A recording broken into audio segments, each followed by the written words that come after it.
Hello students, as usual I am Navnil God from Tagore School Parvatsar and we are here for study the EVS book of class 4th. We have studied the first lesson in the previous video and in this video we are doing the question answers of lesson first of EVS book of class 4th. इससे पहले first lesson के मैं 2 video upload कर चुका हूँ। 4th class की EVS की book के फर्स्ट लेसन के 2 वीडियोस मैंने अपलोड किए हैं और उन 2 वीडियोस में मैंने ये चैप्टर कम्प्लीटली आपको टीच किया है। अगर आप में से किसी स्टूडेंट ने वो 2 वीडियोस नहीं देखे हैं तो आप अपने स्कूल के व्हाट्सएप ग्रुप में जाकर के उनको देख सकते हैं और वहाँ पर आपको लिंक मिल जाएगा जहाँ पर लिखा रहेगा 4 class 5th subject EVS part 1 and part 2. This is the third part of for the 5th class EVS first lesson. ये तीसरा पार्ट है 4th क्लास की EVS के फर्स्ट लेसन का. ये थर्ड पार्ट है और इस थर्ड पार्ट में हम लोग इसके क्वेश्चन आंसर करेंगे. तो मैं आपसे सबको इन्फॉर्म करना चाहूँगा कि जिन लोगों ने भी फर्स्ट और सेकंड पार्ट नहीं देखा है इसका, वो लोग क्वेश्चन आंसर करने में उनको प्रॉब्लम हो सकती है क्योंकि उन्होंने लेसन को पढ़ा नहीं है. तो पहले आप फर्स्ट और सेकंड पार्ट देखें, उसके बाद आप ये थर्ड पार्ट जो अभी मैं आपको पढ़ाने वाला हूँ उसको आप देखें ताकि आप ठीक से उनके आंसर्स दे सकें. Now we are starting the question answer of this first lesson. As you can see, this is the e-book of Mature, and before starting the question answer, we are study the remember. हम लोग question answer start करने से पहले remember को एक बार learn करेंगे. ये जो रिमेंबर मीन्स याद करने योग्य कुछ खास बातें इस लेसन की, so that we have to revise the main points of the lesson, ताकि हम लोग इसको रिवाइज कर सकें. और ये जो मेन पॉइंट्स है इसके, the first point is all the people who live with you. वे सभी लोग जो तुम्हारे साथ रहते हैं एट योर होम, आपके घर पर, are a part of your immediate family. वो आपकी इमीडिएट फैमिली के पार्ट होते हैं. किसी भी पर्सन के घर में जो भी लोग रहते हैं, भले ही वो लोगों की नंबर ऑफ पीपल कम हो या ज़्यादा हो, न्यूक्लियर फैमिली हो यानी छोटी फैमिली हो, चाहे जॉइंट फैमिली हो, जितने भी लोग आपके घर में रहते हैं वो सब आपकी इमीडिएट फैमिली के पार्ट होते हैं. मतलब वर्तमान परिवार के पार्ट होते हैं. इमीडिएट फैमिली को हम वर्तमान परिवार कह सकते हैं. अब वो किसी का स्मॉल फैमिली भी हो सकती है, किसी की बिग फैमिली भी हो सकती है, लेकिन जो बेसिक थिंग है वो ये है कि आपके घर में जितने भी लोग रह रहे हैं वो सब आपकी इमीडिएट फैमिली के पार्ट है. The second point, extended family. अब एक्सटेंडेड फैमिली क्या है? ये विस्तारित परिवार कह सकते हैं इसको. वे लोग जो आपके फैमिली के मेंबर तो हैं लेकिन आपके घर में नहीं रहते हैं, वो कहीं दूसरे शहर में या किसी दूसरे देश में, यानी वो बाहर रहते हैं लेकिन वो आपकी फैमिली के पार्ट जरूर हैं. तो इस तरह के जो लोग हैं वो आपकी एक्सटेंडेड फैमिली के पार्ट होते हैं.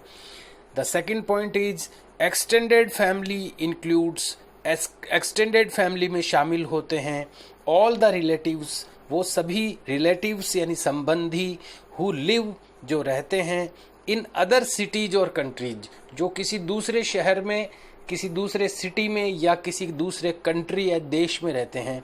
ऐसे लोग जो हैं आपकी फैमिली के रिलेटिव्स जो हैं वो एक्सटेंडेड फैमिली के पार्ट होते हैं. The third point is the family structure changes. Family का स्ट्रक्चर यानी उसकी संरचना वो चेंज हो जाती है व्हेन, जब ए बेबी इज बॉर्न, जब एक बच्चा जन्म लेता है, और any member of the family gets married. जब कोई बच्चा अपने घर में जन्म लेता है और या फिर कोई किसी की शादी होती है तो हमारी फैमिली का स्ट्रक्चर थोड़ा चेंज हो जाता है, उसमें एक नया मेंबर ऐड हो जाता है, ज्वाइन हो जाता है हमारी फैमिली में। बच्चा जब जन्म लेता है तो वो भी एक नया मेंबर होता है हमारी फैमिली का, या कोई शादी होती है तो जो बहू आती है वो भी एक न्यू मेंबर होती है। तो इस कारण से जब किसी बेबी बॉर्न होता है या कोई मैरिज ऑर्गेनाइज होती है तो वो हमारी फैमिली के स्ट्रक्चर को थोड़ा चेंज करते हैं। The next point, a child adopted by someone, किसी चाइल्ड को जब गोद लिया जाता है, अडॉप्ट किया जाता है, बाय समवन किसी के द्वारा, is called an adopted child. तो इसको अडॉप्टेड चाइल्ड कहते हैं। जब कोई पेरेंट्स चाइल्ड लेस होते हैं, जब किसी के बच्चे नहीं होते हैं, तो वो किसी दूसरे बच्चे को अपने बच्चे की तरह घर में रखते हैं, उसकी अपब्रिंगिंग करते हैं, उसका पालन पोषण करते हैं खुद के बच्चे की तरह। और ये सब कानूनी लीगली होता है, लीगली तरीके से होता है। तो इस तरह से जब किसी बच्चे को रखा जाता है तो उसको अडॉप्टेड चाइल्ड कहा जाता है। A child adopted by someone, कोई भी बच्चा जब किसी के द्वारा अडॉप्ट किया जाता है, गोद लिया जाता है, is called an adopted child, तो उसको एक अडॉप्टेड चाइल्ड कहा जाता है। The parents who adopted a child, और वो पेरेंट्स जो किसी चाइल्ड को अडॉप्ट करते हैं, आर कॉल्ड फोस्टर पेरेंट्स, वो फोस्टर पेरेंट्स कहलाते हैं। जिस बच्चे को अडॉप्ट किया जाता है वो तो अडॉप्टेड चाइल्ड हो गया, लेकिन वो पेरेंट्स जिन्होंने बच्चे को अडॉप्ट किया है वो पेरेंट्स फोस्टर पेरेंट्स कहलाते हैं। We must love and support each other in our family, हमें एक दूसरे को प्रेम और सहयोग करना चाहिए हमारी फैमिली में। These are the main points of this lesson, ये कुछ मेन पॉइंट्स थे इस लेसन के। नाउ दिस इज एक्सरसाइज, अब ये एक्सरसाइज है जो हमें करनी है। Question number A, tick the correct answer. Here you can see the multiple answers for a question. यहाँ पर आपको एक से ज़्यादा आंसर दिख रहे हैं एक क्वेश्चन के लिए, and you have to mark a tick for the correct answer. आपको करेक्ट आंसर के लिए टिक मार्क करना है इन द बॉक्स में।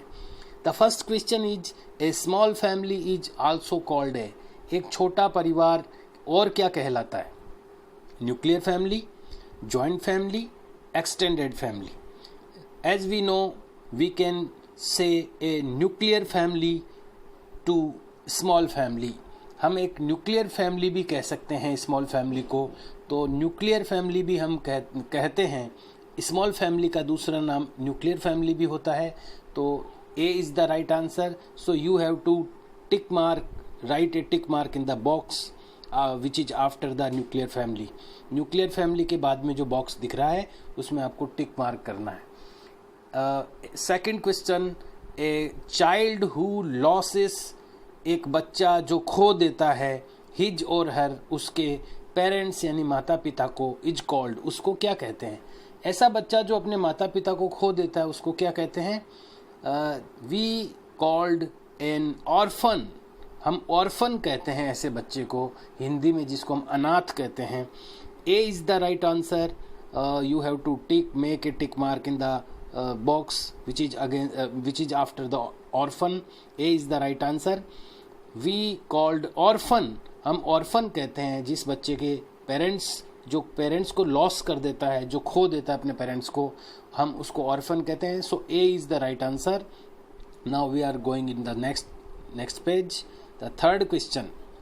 Question number 3 is, your uncle and aunts living in another city, आपके चाचा और चाची रहते हैं दूसरे सिटी में, आर पार्ट ऑफ योर, वो आपके किसके पार्ट हैं? तो अभी हमने पढ़ा है कि जो लोग हमारी फैमिली के पार्ट तो हैं लेकिन वो कहीं दूसरे शहर में या कहीं दूसरी कंट्री में रहते हैं, तो वो हमारी एक्सटेंडेड फैमिली के पार्ट माने जाते हैं। So B is the correct answer, extended family is the correct answer. So you have to make a tick mark in the box which is after the question number B. And now the question number 4, people who adopt a child, लोग जो किसी एक child को adopt करते हैं, यानी किसी को गोद लेते हैं, आर कॉल्ड हिज और हर। ये ऐसे जो पेरेंट्स होते हैं जो किसी चाइल्ड को अडॉप्ट करते हैं, तो ऐसे पेरेंट्स क्या कहलाते हैं? We call them foster parents. B is the right answer. We call them foster parents. ऐसे पेरेंट्स जो किसी चाइल्ड को अडॉप्ट करते हैं, हम उसको फोस्टर पेरेंट्स कहते हैं। So B is the correct answer. अब ये आपको जो मैं बताता जा रहा हूँ, आपको क्या करना है, वीडियो को स्टॉप करना है और आपको ये एक नोटबुक डालनी है। इसके लिए क्वेश्चन नंबर, लेसन का नेम लिखना है जैसे हम स्कूल में लिखते हैं, और लेसन का नंबर मेंशन करना है। उसके बाद में आपको, जैसे कि अभी मैंने आपको ये जो 2 क्वेश्चंस करवाए थे, ये 2 क्वेश्चन सॉल्व करवाए थे, इनको भी आपको स्टॉप करके इनको नोट करना है, और नोट करने के बाद इनको करेक्ट आंसर नोट कर टिक मार्क करना है। हर क्वेश्चन आंसर के बाद में 1 लाइन ब्लैंक लीव करनी है। जैसे क्वेश्चन नंबर 1 के बाद में 1 line blank, then question number 2, then 1 line blank, then question number 3 1 line blank, and you have to write all the options of any of the question. किसी भी question के सारे ऑप्शन आपको लिखने हैं। 3 ऑप्शन है तो तीनों ऑप्शन लिखने हैं, and right a tick mark in the correct option. इस तरह से इनको आपको मल्टीपल MCQ जो हैं, ये मल्टीपल चॉइस क्वेश्चंस, इनको सॉल्व करना है। Then leave a blank line, और उसके बाद एक खाली लाइन छोड़ करके you have to write the question number B, which is fill in the blanks. खाली स्थान भरिए द वर्ड्स गिवन बिलो। नीचे जो वर्ड्स दिए हुए हैं उनकी हेल्प से आपको ब्लैंक्स को फिल करना है। The first word is extended.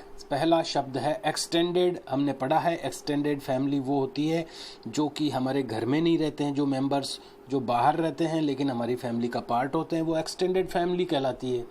Second है इमीडिएट, जो हमारे घर में ही रहते हैं, वो इमीडिएट फैमिली होती है। बर्थ यानी जन्म, एडॉप्शन यानी गोद लेना। Now we have to fill the words. The question number 1 is all the members of a family. किसी भी फैमिली के सारे मेंबर्स लिविंग टुगेदर, जो साथ साथ रहते हैं, आर पार्ट ऑफ देयर। ये किसके पार्ट होते हैं? जब सब लोग एक ही जगह पर रह रहे हैं, एक दूसरे के साथ रह रहे हैं, तो ये किस फैमिली के पार्ट होंगे? Immediate family. तो यहाँ आपको you have to fill immediate in the first blank, और ये आपको स्टॉप करके इसको भी इसी तरह स्टॉप करना है वीडियो को, और ये आपको नोट करना है आपकी नोटबुक में। जिस तरह आप स्कूल में क्वेश्चन आंसर करते हैं उसी तरह आपको क्वेश्चन आंसर करने हैं, उसी पैटर्न से। और इनको हैंडराइटिंग बहुत ही, जितनी अच्छी हैंडराइटिंग में आप कर सकते हैं उस अच्छी हैंडराइटिंग में आप इसको करें। तब question number 2, the members of a family, किसी भी परिवार के सदस्य who live in another city, जो किसी दूसरे शहर में रहते हैं, आर पार्ट ऑफ फैमिली। वो किस तरह की फैमिली के पार्ट होते हैं? They are part of extended family. आपको यहाँ एक्सटेंडेड फैमिली फिल करना है। Fill the word extended in the blank here. And then the question number 3, is the act of legally taking a child. Is the act, ये एक कार्य है, of legally यानी कानूनी रूप से, टेकिंग ए चाइल्ड किसी बच्चे को लेने का, किसी भी बच्चे को लेने का, कानूनी रूप से उसको रखने का ये कार्य है। And bringing that child up, और उस चाइल्ड को अपब्रिंगिंग करना यानी उसका पालन पोषण करना। एज ओवन, वंस ओवन, किसी खुद के बच्चे की तरह उसको पालन पोषण करना। ये जो एक्ट है, ये जो कार्य है, ये क्या कहलाता है? अडॉप्शन कहलाता है। You have to write the adoption here. यहाँ पर आपको अडॉप्शन लिखना है। Then the question number 4, the of a baby adds a new member in the family. Of a baby, बच्चे का क्या? एड्स यानी जोड़ देता है, ए न्यू मेंबर, एक नया सदस्य, इन द फैमिली, परिवार में। बच्चे का क्या जोड़ देता है? एक नया मेंबर जोड़ देता है परिवार में। तो बच्चे का जन्म, birth, you have to write the birth here. The birth of an act, the birth of a baby, एक बेबी का बर्थ यानी जन्म, एड्स ए न्यू मेंबर, एक नया मेंबर जोड़ देता है, इन द फैमिली, परिवार में। And you have to leave a blank line again. और इस तरह अब आपको अगेन ब्लैंक लाइन लिखनी है। राइट ट्रू और फॉल्स, आपको सही या गलत लिखना है। अगर if there is a wrong statement, false statement, अगर आपको लगता है कि स्टेटमेंट यानी कि कथन जो बात कही गई है वो रॉन्ग है, तो आपको यहाँ पर फॉल्स लिखना है, FALSE। And if you think the statement is true, अगर आपको लगता है कि बात सही है, then you have to write the true here. तो आपको इस बॉक्स में, आपको इस ब्रैकेट में ट्रू लिखना है। The first statement is if you live in A nuclear family, यदि आप न्यूक्लियर फैमिली में रहते हैं, न्यूक्लियर फैमिली मतलब छोटा परिवार, मदर फादर एंड चिल्ड्रन।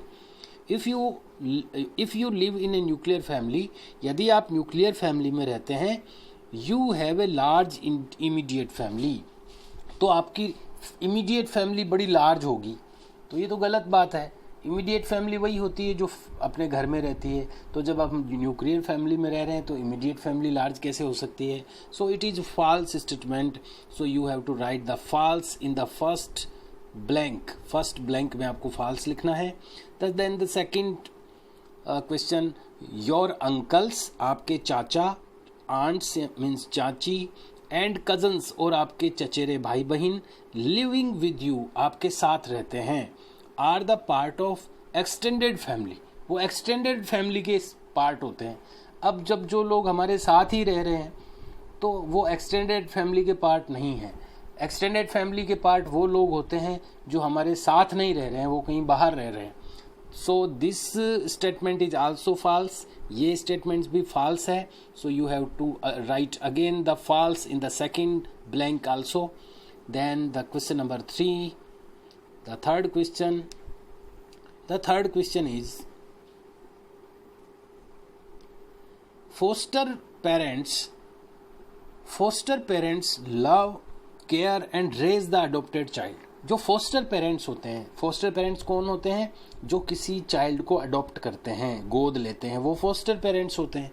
तो फोस्टर पेरेंट्स लव यानी प्रेम करते हैं, केयर यानी देखभाल करते हैं, एंड रेज और उसको बड़ा करते हैं, the adopted child, adopted child को वो प्रेम करते हैं, उनकी केयर करते हैं, उसको रेज करते हैं, बड़ा करते हैं। तो ये बात सही है, फोस्टर पेरेंट्स किसी भी चाइल्ड को इस तरह से अडोप्टेड चाइल्ड को इसी तरह से उसको अपब्रिंगिंग करते हैं, उसकी देखभाल करते हैं। So it is right and true. So you have to write the true in the third blank. Now the fourth, marriage in family, family में जब कोई मैरिज होती है, शादी होती है, ब्रिंग्स यानी लाती है, ए चेंज एक बदलाव, इन द फैमिली स्ट्रक्चर, फैमिली के स्ट्रक्चर में एक बदलाव आता है उससे जब किसी की शादी होती है। तो this is also a true statement as we studied in the lesson. So you have to write the true in the fourth blank, इसमें ट्रू लिखना है आपको। Then question answer are here, answer the questions के answer दीजिए। Question number 1, what is meant by immediate family, immediate family से आप क्या समझते हैं? तो हम जानते हैं कि जो लोग हमारे परिवार में रहते हैं वो इमीडिएट फैमिली के पार्ट होते हैं। You can write the answer from the remembering, यहाँ से रिमेंबरिंग में से आप लिख सकते हैं the first point of remember in there is a definition of immediate family here. यहाँ पर इमीडिएट फैमिली की डेफिनेशन आपको दिख रही होगी, वो आप लिख सकते हैं। फर्स्ट जो पॉइंट है, all the family, all the people, वे सभी लोग, हु लिव विद यू, जो रहते हैं आपके साथ। यहाँ आपको यू नहीं लिखना है, यू अस लिखना है। हु लिव विद अस, जो हमारे साथ रहते हैं, यू की जगह आपको अस लिखना है, यू अस। एट योर की जगह माई लिखना है या अवर लिखना है, O U R. At our family, जो हमारे घर पर रहते हैं, are a part of our, यहाँ पर भी योर की जगह आवर लिखना है। ऑफ आवर इमीडिएट फैमिली, जो लोग हमारे घर में हमारे साथ रहते हैं वो हमारे इमीडिएट फैमिली के पार्ट होते हैं। तो यहाँ पर आपको 3 चेंजेज करते हुए लिखना है, यू की जगह आवर विद अस, यू की जगह एस लिखना है, यू एस, यहाँ योर की जगह our, and second time your की जगह अगेन आवर। तो ये इमीडिएट फैमिली की डेफिनेशन यहाँ पर पूछी गई है, जो आप इस रिमेंबर वाले में से फर्स्ट पॉइंट इसके अंडर में लिख सकते हैं। Then the second you have to leave the one blank line, इसके बाद एक खाली लाइन छोड़ करके आपको सेकंड क्वेश्चन राइट आउट करना है। What do you understand by extended family, आप एक्सटेंडेड फैमिली से आप क्या समझते हैं? तो हमने बार बार अभी रिमेंबर किया है कि जो लोग हमारी फैमिली के पार्ट होते हैं लेकिन वो बाहर रहते हैं, आउट ऑफ सिटी रहते हैं या आउट ऑफ कंट्री रहते हैं, तो वो लोग हमारी एक्सटेंडेड फैमिली के पार्ट होते हैं। You can write the answer of this question from the box, इस बॉक्स में से आप इसका भी आंसर लिख सकते हैं।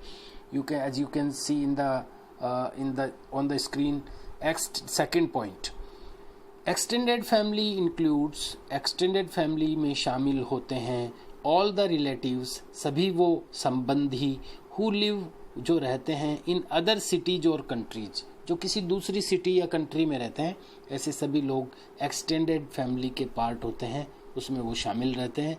You can write the answer here. Now the third question, who are foster parents, foster parents कौन होते हैं? जो किसी भी चाइल्ड को अडॉप्ट करते हैं उसको फोस्टर पेरेंट कहते हैं। You can write from this box the last second last point, नीचे से दूसरा पॉइंट आप इसमें लिख सकते हैं। As you can see, the parents who adopt a child, जो पेरेंट्स किसी चाइल्ड को अडॉप्ट करते हैं, आर कॉल्ड फोस्टर पेरेंट्स, उसको फोस्टर पेरेंट्स कहते हैं। फिर से मैं एक बार बोल रहा हूँ, नीचे से सेकंड पॉइंट है, द पेरेंट्स, वो पेरेंट्स, हु अडॉप्ट, जो अडॉप्ट करते हैं, ए चाइल्ड, किसी बच्चे को, आर कॉल्ड फोस्टर पेरेंट्स, उनको फोस्टर पेरेंट्स कहते हैं। So I have told you all the questions and answer. Now the next page here, अगला पेज, हॉट्स मीन्स गर्मा गर्म। There can be many reason for the change in family structure, बहुत सारे और भी reason यानी कारण हो सकते हैं फैमिली का स्ट्रक्चर चेंज करने की। जैसे कि हमने पढ़ा, कोई बच्चा जन्म लेता है तो फैमिली का स्ट्रक्चर चेंज हो जाता है, या कोई मैरिज होती है तो नया जो मेंबर आता है उससे भी अपनी फैमिली का स्ट्रक्चर चेंज हो जाता है। तो इसमें आगे लिखा है, थिंक अबाउट सम मोर, सोचिए कुछ और रीजंस यानी कारण के बारे में, other than mentioned in the chapter. इस चैप्टर में जो रीज़न यानी जो कारण मेंशन किए गए हैं, उल्लेखित किए गए हैं, बताए गए हैं, उनके अलावा और क्या रीज़न हो सकते हैं जिससे फैमिली का स्ट्रक्चर चेंज हो सकता है? तो मैं आपको दो कारण और बता देता हूँ, इसके आंसर में आप लिख सकते हैं। Number 1, death of any person, किसी की मृत्यु हो जाती है तो भी फैमिली का स्ट्रक्चर चेंज हो जाता है। तो DEATH, death, OF of, ANY any, PERS1 person, death of any person, ये एक कारण हो सकता है, एक रीज़न हो सकता है फैमिली के स्ट्रक्चर को चेंज करने का। सेकंड, अबेंडनमेंट, कई बार कुछ लोग किसी कारण से फैमिली को छोड़ देते हैं, तो अबेंडनमेंट यानी त्याग कर देना। मैं उसकी स्पेलिंग बोल रहा हूँ, ABANDON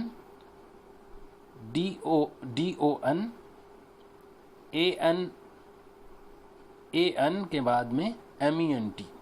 फिर से बोल रहा हूँ, ABANDON AN,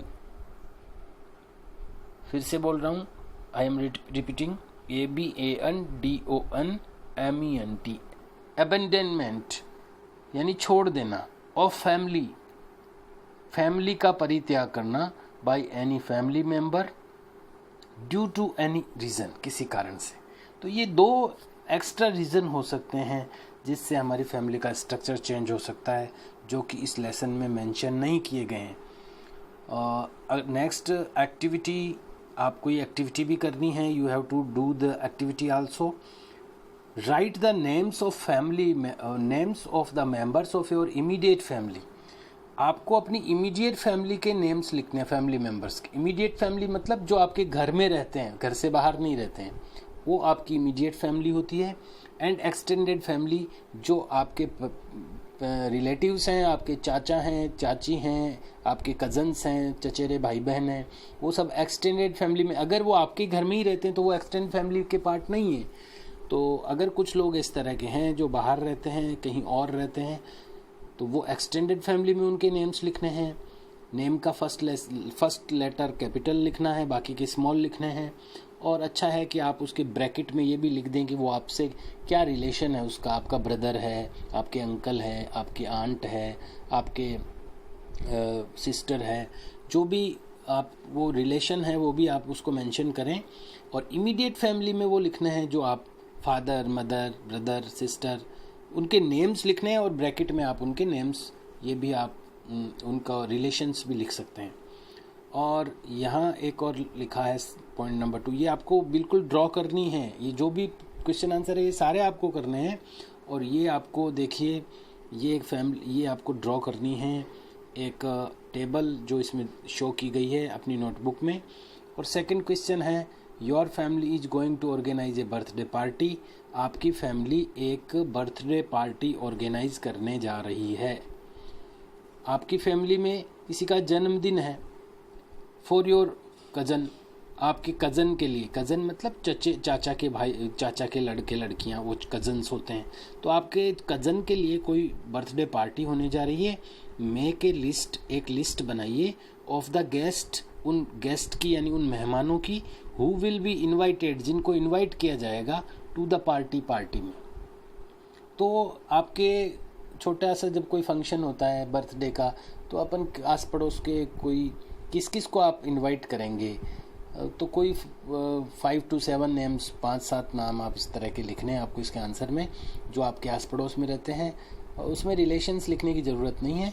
जो आपके आस पड़ोस में कोई बच्चे हों जिनको आप बुलाना चाहें, कोई आपके आसपास पड़ोसी हों जो अच्छा हो, जिसको आप बुलाना चाहें उस पार्टी में, ऐसे 5-7 नाम आपको इसमें लिखने हैं। आफ्टर राइटिंग द क्वेश्चन, पहले आपको क्वेश्चन नोट करना है, देन गिव द आंसर। और लास्ट में एक नोट लिखा हुआ है, लाइफ स्किल्स, जीवन के कौशल। लाइफ की स्किल यानी जीवन की कुछ अच्छी बात, जीवन में सीखने योग्य बात। मैनी चिल्ड्रन आर ऑर्फन्ड, कई बच्चे अनाथ हो जाते हैं, ऑर्फन हो जाते हैं। ड्यूरिंग नेचुरल डिजास्टर्स, प्राकृतिक आपदाओं के दौरान। सच एज अर्थक्वेक, जैसे कि भूकंप में, फ्लड्स यानी बाढ़ में, एंड सुनामीज, और सुनामी जब आती है समुद्रों में, तो इस दौरान कई बच्चे अनाथ हो जाते हैं, ऑर्फन हो जाते हैं। विजिट एन ऑर्फनेज, एक अनाथालय का भ्रमण कीजिए। इन योर टाउन, आपके कस्बे में। विद एन एल्डर, किसी बड़े के साथ में। तो जहाँ पर अनाथ बच्चे रहते हैं उसको ऑर्फनेज कहते हैं। अगर आपके टाउन में कोई ऑर्फनेज है तो आप उसका विजिट कीजिए, उसका भ्रमण कीजिए अपने किसी एल्डर के साथ में। टॉक टू द चिल्ड्रन, उस बच्चे से बात करें। लिविंग देयर, जो वहाँ रह रहा है। थिंक, सोचिए। How you can help such children, आप कैसे इस प्रकार के बच्चों की हेल्प कर सकते हैं, ये भी सोचिए। और ये अपने यहाँ पर परबतसर में कोई ऑर्फनेज नहीं है, इसलिए ये पॉसिबल नहीं है। लेकिन आपके कांटेक्ट में, संपर्क में जब भी कोई अनाथ बच्चा, कोई ऑर्फन चाइल्ड आए, तो उससे ज़रूर आपको अच्छी तरह बात करनी चाहिए, उससे दोस्ती करनी चाहिए। और कैसे आप उसकी हेल्प कर सकते हैं उस तरह से हेल्प भी करनी चाहिए। Okay students, I have taught you all the lesson and the question answer of the first lesson. You have to write all the question and answer in your notebook as you do in the school time. जैसे कि आप school time में जो question answer जिस pattern से करते हैं, सबसे पहले क्वेश्चन का सबसे पहले लेसन का नेम मेंशन करना, with draw a straight line in the header part of the notebook के ऊपर ही ऊपर एक स्केल से, एक रूलर से एक लाइन स्केच करके, और उसके ऊपर लेसन का नेम मेंशन करना, लेसन का नंबर मेंशन करना, फिर एक एक क्वेश्चन राइट करके उसका नंबर मेंशन करते हुए उसका आंसर लिखना। हर क्वेश्चन के आंसर के बाद में एक लाइन लीव छोड़ना, ब्लैंक लीव करना, और इसी पैटर्न से पूरे क्वेश्चन आंसर करना with a better hand writing, बहुत सुंदर हैंड राइटिंग में आप करें। और इसको आप लर्न भी करें, जो एक बार करने के बाद में अगर आपके पास टाइम रहता है, क्योंकि आपको हो सकता है कभी वीडियो मिले कभी नहीं मिले, तो आप उस जब नहीं मिले तब आप इसका लर्न करने का काम करें, जो अगले नेक्स्ट सेशन में जब भी स्कूल्स खुलेंगे तो आपके काम आएंगे। Okay, see you, bye. Okay children.